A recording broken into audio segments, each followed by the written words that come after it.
जय गुरु जी, शुक्राना गुरु जी। संगत जी आज देखो इस वाले स्वरूप में मैं आपको एरिया बता रहा हूँ। आप देखोगे डेली यहाँ पे कैसे दर्शन होते हैं। देखो मैंने जैसे फिंगर करी है ना, देखो गुरु जी के चेहरे के इतने प्यारे दर्शन हो रहे हैं जैसे गुरु जी साक्षात बैठे हैं। संगत जी आप देखो, मतलब इतनी खुशी हो रही है ना मुझे देख के। मतलब डेली ऐसे, अभी शुक्राना सत्संग था हमारे घर में अभी कुछ 7 तारीख को संगत जी, तो मेरी आंख खुली तो इसमें ऐसे गुरु जी की आंखें दिख रही, जैसे ये वाला जो स्वरूप है ना रेड चोले से ऊपर वाला, तो उसके बगल में दोनों आंखें दिख रही और वो आंखें ऊपर जैसे हमारी पलकें झपकती है ना वैसे। तो संगत जी गुरु जी के दर्शन होने का मात्र, दर्शन का मात्र यही उद्देश्य है कि यह पाठ बहुत ब्लेस है। इस पाठ के एक एक शब्द में इतनी ब्लेसिंग है, इतनी ब्लेसिंग है, इतनी ब्लेसिंग है जिसकी आप कल्पना भी नहीं कर सकते। संगत जी इसको एंड तक जरूर सुनिए और सुबह शाम सुनिए। काफ़ी संगत का मेरे पास कमेंट आता है, काफ़ी संगत कंफ्यूज हो रही है कि एक ही पाठ को रिपीट में सुबह शाम सुनना। नहीं संगत जी, जैसे जो पाठ अभी हम रिकॉर्ड करेंगे ना सत्संग संगत जी, जो कल 5 बजे लाइव होगा वो आपको शाम को सुनना है और सुबह सुनना है। फिर नेक्स्ट 5 PM पे जो अलग लाइव होगा ना संगत जी पाठ, वो सुबह शाम सुनना। मतलब रेगुलर में आपको, मतलब आगे बढ़ते जाना, जैसे जैसे हम आगे बढ़ते जा रहे हैं ना पाठ में, ऐसे ही आपको भी आगे बढ़ते जाना सुबह शाम, ताकि जब तो शिव पुराण पूरी एंड तक सुन पाओगे संगत जी। फिर ऐसे तो एक ही पाठ और एक ही अध्याय सुन पाओगे, लेकिन गुरु जी हर एक अध्याय में ब्लेसिंग दे रहे हैं। तो गुरु जी का कहना है आप रोज की रोज, डेली की डेली सुबह शाम सुनो। और संगत जी सभी संगत से मेरा मैसेज है गुरु जी अपनी ब्लेसिंग भर भर के देने वाले 2025 में। यह साल गुरु जी ने शिव पुराण शुरू कराई है और काफ़ी संगत के कमेंट आ रहे हैं कि हमें पुराने लिंक नहीं मिल पा रहे चैनल पे। तो संगत जी आप 5 बजे की टाइमिंग देखिए, हम 2 ही वीडियो अपलोड करते हैं दिन में, एक सुबह एक शाम। तो आप उन टाइमिंग का अंदाज़ा लगा लीजिए, तो उसी टाइम के अकॉर्डिंग सुबह शाम को 5 बजे आपको लिंक मिल जाएंगे। और आप ज़्यादा परेशान भी ना हो संगत जी, हम जैसे ही है शिव पुराण कंप्लीट हो जाएगी ना, देन उसके बाद अगेन शुरू से शुरू करेंगे, क्योंकि काफ़ी नई संगत जुड़ रही है तो उनके सारे कमेंट आ रहे हैं। तो आप बेफिक्र रहिए, हम आपको शुरू से भी सुनने का मौका जरूर देंगे। बस आप चैनल पे बने रहना और गुरु जी के प्यारे प्यारे बड़े मैसेज करते रहना। एक आद्या सक्सेना संगत जी है जिनके हर सत्संग में, हर उसमें पाठ में कमेंट आते हैं। मुझे बहुत खुशी होती है आंटी जी के कमेंट देख के। आद्या सक्सेना थैंक यू आंटी जी, जय गुरु जी, शुक्राना गुरु जी। तो आइए आज का पाठ शुरू करते हैं संगत जी। मैं जरूर एक संगत का नाम लूँगा आज से, अब जब तक पाठ चलेगा हर रोज़, कि जिन संगत के रेगुलर कमेंट आते हैं तो आप भी अपना हाजिरी लगाते रहे और सत्संग में और पाठ में अपनी दरखास्त करते रहे और गुरु जी के अरदास करते रहे। पाठ सुनने के बाद गुरु जी आपकी अरदास जरूर पूरी करेंगे। जय गुरु जी, शुक्राना गुरु जी। जय गुरु जी। सर्वदेवमय रथ का वर्णन। शिव जी का उस रथ पर चढ़कर युद्ध के लिए प्रस्थान, उनका पशुपति नाम पड़ने का कारण, शिव जी द्वारा गणेश का पूजन और त्रिपुर दाहमय दानव का त्रिपुर से जीवित बच निकलना।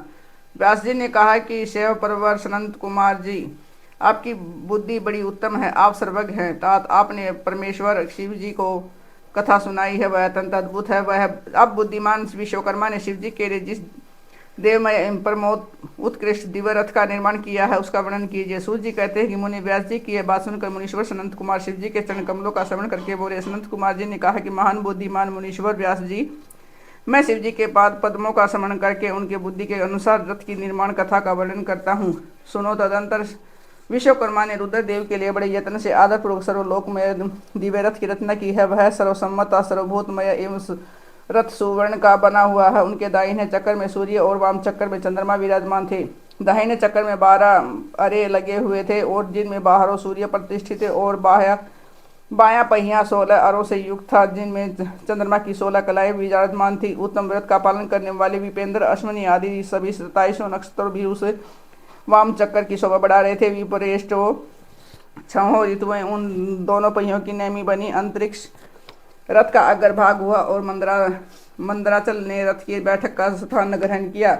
उद्यांचल और अस्तांचल ये दोनों उस रथ के कुबर हुए। महामेरु अधिष्ठान हुआ और शाखा पर्वत उसके आश्रय स्थान हुए। संवत्सर उस रथ का वेग, उत्तरायण और दक्षिणायन दोनों लोहाधारक मुहूर्त बंदूर कलाएं उसकी कीले हुई।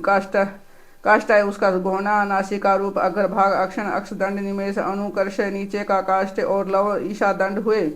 धूलोक उस रथ का वरुथ है, ऊपरी पर्दा और तथा सर्वक और मोक्ष ध्वजाएं हुई। अभ्रू ऐरावती की पत्नी और कामधेनु जुए के अंतिम छोर पर स्थित हुए। अव्यक्त है इसका ईसा, दंड, बुद्धि, नडबल, अहंकार, कोना और पंच महाभूत उसका बल थे। पुनि श्रेष्ठ इंद्रिया उसे चारों ओर से विभूषित कर रही थी और श्रद्धा उस रथ की चाल थी। उस समय वेदों के 6 अंग ही उसके भूषण और पुराण, न्याय, मीमांसा तथा धर्मशास्त्र उपभूषण हुए। सर्व संपूर्ण शुभ लक्षणों से युक्त बल संपन्न श्रेष्ठ मंत्र घंटा के स्थानापन्न हुए और वर्ण तथा आश्रम उनके पाद बने। सहस्त्र फणों से सुशोभित शेष नाग बंधु रजू हुए और दिशाएं तथा उपदिशाएं उसके पाद बनी। पुष्कर आदि तीर्थों ने रतन जटित स्वर्णमय पातकाओं का स्थान ग्रहण किया। चारों समुद्र उस रथ के आच्छादन वस्त्र बने। गंगा आदि सभी श्रेष्ठ सरिताओं ने सुंदरी स्त्रियों का रूप धारण किया और समस्त आभूषण से विभूषित हो हाथ में चवर ले तंत्र यंत्र स्थित होकर वे रथ की शोभा बढ़ाने लगी। आवह आदि 7 वायुओं ने सर्वमय उत्तम सोपान का काम संभाला। लोकालोक पर्वत उसके चारों ओर का ओप सोमान और मानस आदि सरोवर उसके सुंदर बाहरी विषम स्थान हुए। सारे वर्षातल उसके चारों ओर के पास बने और नीचे के लोकों के निवासी उस रथ का तल भाग हुए। देवादि देव भगवान ब्रह्मा लगाम पकड़ने वाले महासारथी हुए और ब्रह्मदेव तथा ओंकार ब्रह्मदेव का चाबुक हुआ। अहंकार ने विशाल छत्र का रूप धारण किया। मंदराचल पार्श्व भाग का दंड हुआ। शैलराज हिमालय धनुष और स्वयं नागराज शेष उनकी प्रत्यंचा बने। श्रुति रूपणी सरस्वती देवी उस धनुष की घंटा हुई और महातेजस्वी विष्णु बाण तथा अग्नि उस बाण के नोक बने। मुने चारों वेद इस रथ में जुतने वाले 4 घोड़े कहे गए। इसके बाद शेष बची हुई ज्योतियां उन अश्वों की आभूषण हुई। विष से उत्पन्न हुई वस्तुओं ने सेना का रूप धारण किया। वायु बाजा बजाने वाले और व्यास आदि मुख्य मुख्य ऋषि वाह वाहक हुए। मुनीश्वर अधिक कहने से क्या लाभ है, मैं संक्षेप में ही बतलाता हूँ कि ब्रह्मांड में जो कुछ वस्तु थी वह सब उस रथ में विद्यमान थी। इस प्रकार बुद्धिमान विश्वकर्मा ने ब्रह्मा और विष्णु की आज्ञा से उस शुभ रथ का तथा रथ श्यामगिरी का निर्माण किया था। सनंद कुमार जी कहते हैं कि मैरज से इस प्रकार के महान दिव्य रथ में जो अनेक विध आश्चर्य से युक्त वेद रूपी अश्वों को जोतकर ब्रह्मा ने उस शिव को समर्पित कर दिया। शंभु को निवेदित करने के पश्चात जो विष्णु आदि देवों के सम्मानीय एवं त्रिशूल धारण करने वाले हैं उन देवेश्वर की प्रार्थना करके ब्रह्मा जी उन्हें उस रथ पर चढ़ाने लगे। तब महान ऐश्वर्यशाली सूर्य देवमय शंभु रथ श्यामगिरी से युक्त उस दिव्य रथ पर आरूढ़ हुए। उस समय ऋषि देवता गंधर्व नाग लोकपाल और ब्रह्मा विष्णु भी उनकी स्तुति कर रहे थे। गान विद्या विशारद अप्सराओं के गण उन्हें घेरे हुए थे। सारथी के स्थान पर ब्रह्मा को देखकर उन वरदायक शंभु की विशेष शोभा हुई। लोक की सारी वस्तुओं से कल्पित उस रथ पर शिवजी चढ़ ही रहे थे कि वेद संभूत वे घोड़े सिर के बल भूमि पर गिर पड़े। पृथ्वी में भूकंप आ गया। सारे पर्वत डगमगाने लगे। सहसा शेषनाग शिवजी का भार न सह सकने कण आतुर हो कांप उठे। तब उसी क्षण भगवान धर ने उठकर नंदीश्वर का रूप धारण किया और रथ के नीचे जाकर उन्हें ऊपर को उठा। परंतु नंदीश्वर भी रथारूढ़ महेश के उस उत्तम तेज को सहन न कर सके, अतः उन्होंने तत्काल ही पृथ्वी पर घुटने टेक दिए। तत्पश्चात भगवान ब्रह्मा ने शिवजी की आज्ञा से हाथ में चाबुक ले घोड़ों को उठाकर उस श्रेष्ठ रथ को खड़ा किया। तदंतर महेश्वर अधिष्ठित उस उत्तम रथ में बैठे हुए ब्रह्मा जी ने रथ में जुते हुए मन और वायु के समान वेगशाली वेदमय अश्वों को उन तपस्वी दानों के आकाश से स्थित तीनों पुरों को लक्ष्य करके आगे बढ़ा। तत्पश्चात लोगों के कल्याण करता भगवान रुद्रदेव की और दृष्टिपात करके कहने लगे, सुश्रेष्ठो, यदि तुम लोग देव तथा अन्य प्राणियों के विषय में पृथक पृथक पशुत्व की कल्पना करके उन पशुओं का आधिपत्य मुझे प्रदान करोगे, तब मैं उन असुरों का संहार करूंगा, क्योंकि वे दैत्य श्रेष्ठ तभी मारे जा सकते हैं, अन्यथा उनका वध असंभव है। संत कुमार जी कहते हैं कि मुने अगाध बुद्धि संपन्न देवादि देव भगवान शंकर की यह बात सुनकर सभी देवता पशुत्व के प्रति संशंकित हो उठे। उनसे उनका मन खीन होगा। तब उनके भाव को समझकर देव अंबिकापति शंभु करुणारुदार हो गए। फिर वे हंसकर उन देवताओं से इस प्रकार बोले। शंभु ने कहा कि देव श्रेष्ठ पशु भाव प्राप्त होने पर तुम लोगों का पतन नहीं होगा। मैं उस पशु भाव से विमुक्त होने का उपाय बतलाता हूँ, सुनो और वैसा ही करो। समाहित मन वाले देवताओं, मैं तुम लोगों से सच्ची प्रतिज्ञा करता हूँ कि जो इस दिव्य पाशुपतव्रत का पालन करेगा वह पशुत्व से मुक्त हो जाएगा। सुश्रेष्ठ, तुम्हारे अतिरिक्त जो अन्य प्राणी भी मेरे पाशुपतव्रत को करेंगे वे भी निसंदेह पशुत्व से छूट जाएंगे। जो नैष्टिक ब्रह्मचार्य का पालन करते हुए 12 वर्ष तक 6 वर्ष तक अथवा 3 वर्ष तक मेरी सेवा करेगा अथवा कराएगा वे पशुत्व से विमुक्त हो जाएगा। इसलिए श्रेष्ठ देवताओं, तुम लोग जब भी मैं इस परमोस्त उत्कृष्ट दिव्य पर्वत का पालन करोगे तो उसी समय पशुत्व से मुक्त हो जाओगे, उसमें कुछ भी संशय नहीं है। संत कुमार जी कहते हैं कि महर्षि परमात्मा महेश्वर का वचन सुनकर विष्णु और ब्रह्मा आदि देवताओं ने कहा कि तथेति, बहुत अच्छा। ऐसा ही होगा, इसलिए बड़े बड़े देवता तथा असुर भगवान शंकर के पशु बने और पशुत्व रूपी पास के विमुक्त करने वाले रुद्र पशुपति हुए। तभी से महेश्वर का पशुपति का यह नाम विश्व में विख्यात हो गया। यह नाम समस्त लोगों में कल्याण प्रदान करने वाला है। उस समय संपूर्ण देवता तथा ऋषि हर्षमगन होकर जय जयकार करने लगे और देवेश्वर ब्रह्मा विष्णु था अन्याय प्राणी भी परमानंद मगन हो गए। उस अवसर पर महात्मा शिव का जैसा रूप प्रकट हुआ था उसका वर्णन सैकड़ों वर्षों में नहीं हो सकता। तदंतर जो शिवा था संपूर्ण जगत के स्वामी और समस्त प्राणियों के सुख प्रदान करने वाले हैं, वे महेश्वर जो सुसज्जित होकर त्रिपुर का संहार करने के लिए प्रस्थित हुए। जिस समय देव महादेव त्रिपुर का विनाश करने के लिए चले, उस अवसर पर देवराज आदि सभी प्रधान देवता भी उनके साथ प्रस्थित हुए। पर्वत के समान विशालकाय उन सुरेश्वरों का मन प्रसन्न था। वे सूर्य के समान प्रकाशित हो रहे थे। वे सभी हाथों में हलसाल मुसल भूसुंडे और नाना प्रकार के पर्वत जैसे विशाल आयुधों को धारण करके हाथी घोड़े सिंह रथ और बैलों पर सवार हो चल रहे थे। उस समय जिनके शरीर परम प्रकाशमान थे और मन महान उत्साह से संपन्न था, जो नाना प्रकार के अस्त्र शस्त्रों से सुसज्जित, वे इंद्र ब्रह्मा और विष्णु आदि देव शंभु की जय जयकार बोलते हुए महेश्वर के आगे आगे चले। सभी दंडी एवं जटाधारी मुनि हर्ष मनाने लगे और आकाश चारण पुष्पों की वृष्टि करने लगे। विपेंद्र त्रिपुर की यात्रा करते समय जितने गणेश्वर शिव जी के साथ थे, उनकी गणना करके कौन पार पा सकता है। यथार्थी मैं कुछ का वर्णन करता हूँ। योगिन समस्त गणराज्यों में श्रेष्ठ भृंगी गणेश्वर तथा देवगणों से घिरकर विमान पर आरूढ़ हो महेंद्र की बातें त्रिपुर का विनाश करने के लिए चले। उनके साथ साथ केश भी विगतवास महाकेश महाजवर सोमवल्ली स्वर्णम सोमप सनक सौमद्रिक सूर्यवर्चा सूर्य पर्णेक्षक सूर्याक्ष सूर्यनामा सूर्य सुंदर पर सकंद कुंदर चंड कंपन अतिकंपन इंद्र इंद्रजय यत्न यंता हिमकर शताक्ष पंचाक्ष शस्त्राक्ष महोदर सतीजु सताशर रंग कर्पूर नूतन दवी शिख त्रिशिख अहंकार कारक अजवक्तर अष्टवक्तर हयवक्तर अर्धवक्तर आदि बहुत से अपरिमेय बलशाली वीर गण अध्यक्ष लक्ष्य की परवाह न करते हुए महेश्वर को घेर कर चल रहे थे। व्यास जी तदंतर महादेव शंभु संपूर्ण श्यामगिरियों सहित उस रथ पर स्थित हो उन्हें सुर द्रोहियों के तीनों पुरों को पूर्णता दग्ध करने के लिए उद्यत हुए। उन्होंने रथ के शीर्ष स्थान पर स्थित हो उस महान अद्भुत धनुष पर प्रसन्नता चढ़ाई और उस पर उत्तम बाण का संधान करके वे रोषावेश से होठ को चाटने लगे। फिर धनुष की मूठ को दृढ़ता पूर्वक पकड़कर और दृष्टि डालकर वे वहां अचल भाव से खड़े हो गए, परंतु उनके अंगूठे के अग्रभाग में स्थित होकर गणेश निरंतर पीड़ा ही पहुंचाते रहे, जिससे वे तीनों पुरुष त्रिशूलधारी शंकर का लक्ष्य नहीं बन सके। तब धनुष बाणधारी मंजू के निरुपाक्ष शंकर ने परम शोभन आकाशवाणी सुनी। ऐश्वर्यशाली जगदीश्वर, जब तक आप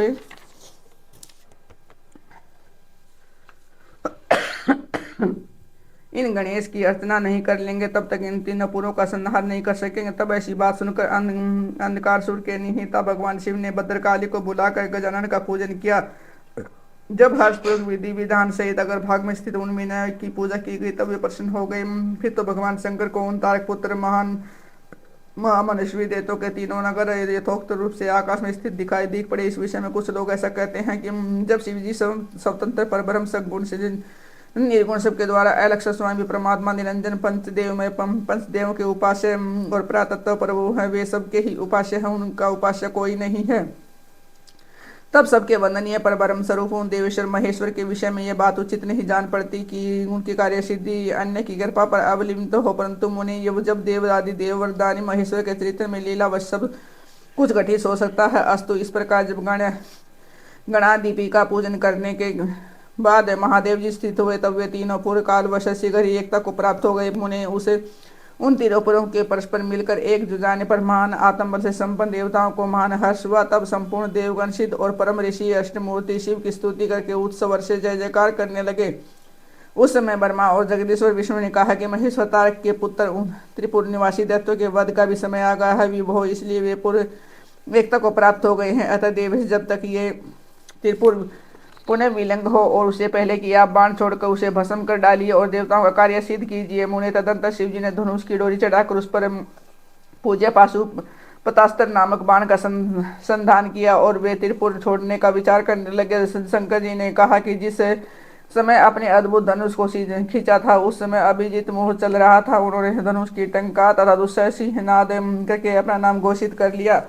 और उन महासुरों को ललकार कर करोड़ों सूर्यों के समान प्रकाशमान तथा भीषण बाण को उन पर छोड़ दिया। तब जिसके नोक पर अग्निदेव प्रतिष्ठित थे और जो विशेष रूप से पाप का विनाशक तथा विष्णुमय था, उन्हें महान ज्वाल्यमान शीघ्रगामी बाण ने उन त्रिपुर निवासी दैत्यों को दग्ध कर दिया। तत्पश्चात वे तीनों पुर में भी भस्म हो गए और एक साथ ही चारों समुद्र रूपी मेखला वाली भूमि पर गिर पड़े। उस समय शिव जी की पूजा का अतिक्रमण कर देने के कारण सैकड़ों दैत्य उन बाण स्थित अग्नि से जलकर हाहाकार मचा रहे थे। तब भाइयों सहित तारकाक्ष जलने लगा। तब उसने अपने स्वामी भक्त वत्सल भगवान शंकर का स्मरण किया और मणि महादेव को देखकर परम भक्ति पूर्वक नाना प्रकार से विलाप करता हुआ वह उनसे कहने लगा कि तारकाक्ष बोला, भव आप हम पर प्रसन्न हैं और यह हमें ज्ञात हो गया है कि इस सत्य के प्रभाव से आप फिर कब भाइयों सहित हमको दग्ध करेंगे। भगवान जो देवता और असुर के लिए प्राप्य है वह आपके हाथ से मरण रूप दुर्लभ लाभ हमें प्राप्त हो गया है। आप जिस योनि में आप जन्म धारण करेंगे वह हमारी बुद्धि आपकी भक्ति से भावित रहे। मुने यो दैत्य विलाप कर ही रहे थे कि शिव जी की आज्ञा से उस अग्नि ने उसे अद्भुत रीति से जलाकर राख की ढेरी बना दिया। व्यास जी और जो भी बालक और युद्ध दानव थे वे शिव की आज्ञा के अनुसार अग्नि के द्वारा शीघ्र ही जलकर भस्म हो गए। यहाँ तक कि उन त्रिपुरों में जितनी स्त्रियां और पुरुष थे वे सब के सब उस अग्नि से उसी प्रकार दग्ध हो गए जैसे कल्पनांत में जगत भस्म हो जाता है। उस समय उस भीषण अग्नि से कोई भी स्थावर जगम बिना जले नहीं बचा, किंतु असुरों का विश्वकर्मा अविनाशी मैया बच गया, क्योंकि वह देव का विरोधी था और शंभु के तेज से सुरक्षित और सद्भक्त था। विपत्ति के अवसर पर भी वह महेश्वर का ही शरणागत बना रहता था। जिन दैत्यों तथा अन्य प्राणियों का भाव अभाव तथा अकृत के प्राप्त होने पर नाशकारक पतन नहीं होता, वे विनाश से बचे रहते हैं। इसलिए सत्पुरुषों को अत्यंत संभावित उत्तम कर्म के लिए प्रयत्न करना चाहिए, क्योंकि निंदित कर्म करने से प्राणी का विनाश हो जाता है। अतः अगर हित कर्म का आचरण भूल कर भी न करे। उस समय जो भी दैत्य बंधु बानवों से शिव जी की पूजा में तत्पर थे वे सब के सब शिव पूजा के प्रभाव से गणों के अधिपति हो गए। जय गुरु जी, शुक्राना गुरु जी। संगत जी, आगे के पाठ में हम जानेंगे देवों के सत्यमेव से शिव जी का कोप शांत होना और शिव जी का उन्हें वर देना, मैं दानव का शिव जी के समीप आना और उनसे वर याचना करना, शिव जी से वर पाकर मैं का विलोक में जाना, वितल लोक में जाना। तो संगत जी बहुत ब्लेस पाठ चल रहे हैं, तो एक भी पाठ का अध्ययन मिस मत कीजिए। मैं बार बार कहता हूँ ये सिर्फ हम व्यूज पाने के लिए नहीं कह रहे संगत जी, यह गुरु जी ने सेवा करी है तो हम उसे पूरे दिल से निभा रहे हैं संगत जी, ताकि सब संगत का कल्याण, उसके जो भी दुखी हैं, जो भी मतलब कोई भी पीड़ा उनके घर में बरकत नहीं है, किसी भी तरह की पीड़ा है, किसी भी तरह का दुख हो, खत्म हो जाएगा शिव पुराण से। आपके 7 जन्मों तक के पाप मुक्त हो जाएंगे संगत जी। तो शिव पुराण को एंड तक जरूर सुनिए। और आप, मैंने फिर कहा है हम दोबारा भी शुरू करेंगे, यह अध्याय पूरा खत्म हो जाएंगे जब शिव पुराण एक पूरी कंप्लीट हो जाएगी ना संगत जी, हैं तो हम दोबारा शुरू करेंगे। जो नई संगत जुड़ रही है तो आप टेंशन मुक्त रहिए, बस आप दिल लगा के दिमाग लगा के गुरु जी को सरेंडर कीजिए और शिव पुराण का एक एक अध्याय को ध्यान से सुनिए। जय गुरु जी, शुक्राना गुरु जी। ओम नमः शिवाय। शिव जी सदा सहाय। ओम नमः शिवाय। गुरु जी सदा सहाय। जय गुरु जी।